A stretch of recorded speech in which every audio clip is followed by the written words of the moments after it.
अस्सलाम वालेकुम। आपको पता है कि चौथा सिपारा है, सूरह आले इमरान पढ़े हैं, उसी को कंटिन्यू कर रहे हैं।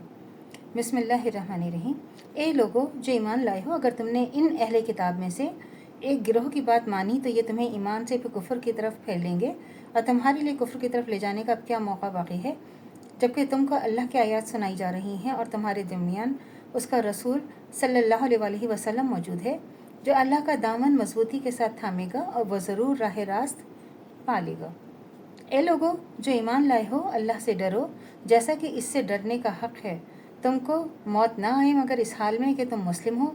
सब मिलकर अल्लाह की रस्सी को मजबूती से पकड़ लो, तफरक़े में ना पड़ो। अल्लाह के उस एहसान को याद रखो जो उसने तुम पर किया है। तुम एक दूसरे के दुश्मन थे, उसने तुम्हारे दिल जोड़ दिए, उसके फजल करम से तुम भाई भाई बन गए और तुम आग से भरे हुए एक गड्ढे के किनारे खड़े थे। अल्लाह ने तुमको इससे बचा लिया। इस तरह अल्लाह अपनी निशानियाँ तुम्हारे सामने रोशन करता है, शायद इन अलामतों में से तुम्हें अपनी फलाह का सीधा रास्ता नज़र आ जाए। तुम में जो लोग ऐसे ज़रूर ही रहने चाहिए जो नेकी की तरफ बुलाएं और भलाई का हुक्म दें, यानी मरते दम तक अल्लाह की फरमाबरदारी वफ़ादारी पर कायम रहो। ये जो है इसका क्या मतलब है कि मरते दम तक अल्लाह की फरमाबरदारी पर जो है वो कायम रहो।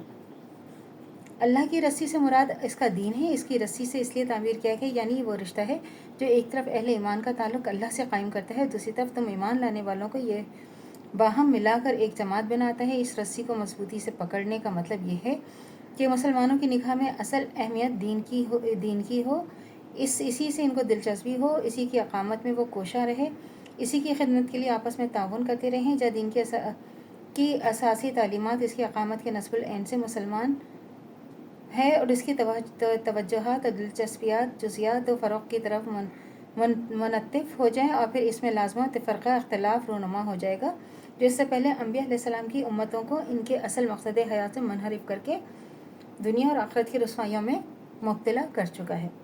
ये इशारा उस हालत की तरफ है जिसमें इस्लाम से पहले अहले अरब मुब्तला थे। कबाइल की बाहिमी अदावतें, बात बात पर इनकी लड़ाइयाँ और शब रोज़ की गश्त और खून, जिसकी बदौलत करीब था कि पूरी अरब कौम ग़ीबत नाबूद हो जाती। इसके आग में जल मरने से किसी चीज़ ने इन्हें तो बचा लिया, तो वो यही नेमत इस्लाम थी। ये आयत जिस वक्त नाजिल हुई हैं इससे 3-4 साल पहले ही मदीने के लोग मुसलमान हुए थे। इस्लाम की ये जीती जागती नेमत सब देख रहे थे। औस और खरारिज के वो कबीले थे जो साल साल से एक दूसरे के खून के प्यासे थे, वहाँ मिलकर शेर शुगर हो चुके थे। ये दोनों कबीले मक्के से आने वाले मुहाजिरीन के साथ ऐसे बेनज़ीर एसार मोहब्बत का बर्ताव कर रहे थे कि एक ख़ानदान के लोग भी आपस में नहीं करते। यानी अगर तुम आंखें रखते हो तो इन अलामतों को देखकर ख़ुद अंदाज़ा कर सकते हो कि आया तुम्हारी फलाह है और दीन को मजबूती से थामने में है, या इसे छोड़कर भी इसी हालत की तरफ पलट जाने में जिसके अंदर तुम पहले मुब्तला थे। आया तुम्हारा असली खैर ख्वाह अल्लाह और इसका रसूल सल्लल्लाहु अलैहि वसल्लम है, या वो यहूदी और मुशरिक और मुनाफिक लोग कि तुमको हालत साबका की तरफ पलटा ले जाने की कोशिश कर रहे हैं। तो अल्लाह से दुआ करनी चाहिए जो हमारे ईमान मरते तुम तो कायम दायम रहे, खात्मा बिखैर ईमान पर हो। इजाज़त दीजिए, अल्लाह हाफिज़। मेरे चैनल को लाइक कीजिए, शेयर कीजिए, सब्सक्राइब कीजिए। शुक्रिया।